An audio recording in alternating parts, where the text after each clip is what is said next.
ये हुकूमत आस्था आस्था की बात करती है कि हमारी आस्था मस्जिद में नहीं है, कि हमारी आस्था दरगाहों में नहीं है, कि हमारी आस्था यतीम खानों में नहीं है जो वफ़ कर दिए गए, कि हमारी आस्था आशुर खानों में नहीं है, इमाम बाड़ों में नहीं है, ईदगाह में नहीं है।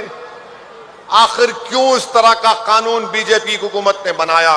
सिर्फ मुस्लिम दुश्मनी की बुनियाद पर। इस कानून से वफ़ की हिफाजत नहीं होगी, इस कानून से वफ़ की आमदनी में इजाफा नहीं होगा, इस कानून से काबिजीन को नहीं हटाया जा सकता।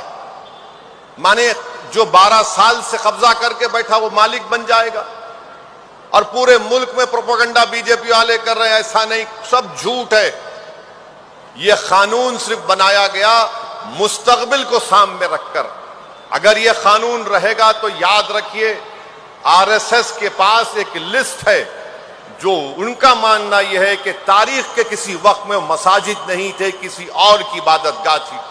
तो सिर्फ उनको करना यह है कि कलेक्टर के पास जाकर एक दरखास्त देना है कि ये मस्जिद नहीं है, और कलेक्टर इंक्वायरी ऑर्डर करेगा। उसके बाद से जब तक इंक्वायरी की रिपोर्ट मुकम्मल नहीं होती वो वफ़ की जायदाद नहीं रहेगी।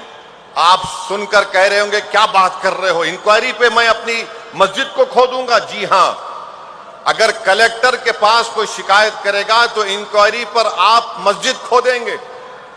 जब तक कि इंक्वायरी मुकम्मल नहीं हो जाती कलेक्टर इंक्वायरी ऑर्डर करेगा, आप इंतजार करते रहिए। कोई भी जाकर कंप्लेन कर देगा। ये बोलते हैं पोर्टल, अरे पोर्टल क्या है? पोर्टल पे भी चढ़ाने से पहले कोई कंप्लेन कर देगा।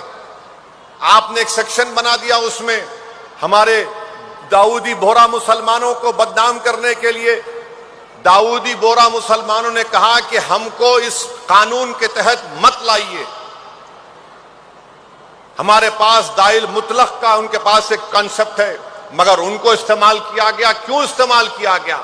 ये बात ज़हन नशीन कर लीजिए कि मोदी की हुकूमत ने दाऊदी बोहरा को और खोजाओं को इसलिए इस कानून में लाया, इसके 2 मकसद थे।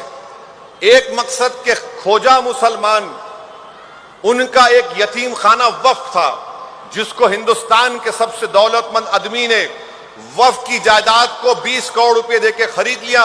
आज बंबई में सबसे बड़ा आलीशान इमारत जो हमारे मुल्क का सबसे दौलतमंद आदमी है उसने अपना घर बनाया तो यतीम खाने पर बनाया जो वक्फ की जायदाद थी। उसको बचाने के लिए आपने कहा कि खोजा भी अब उनका वक्फ होगा। क्यों होगा? क्योंकि उन्होंने एक वक्फ ट्रस्ट के तहत उसको बेच दिया।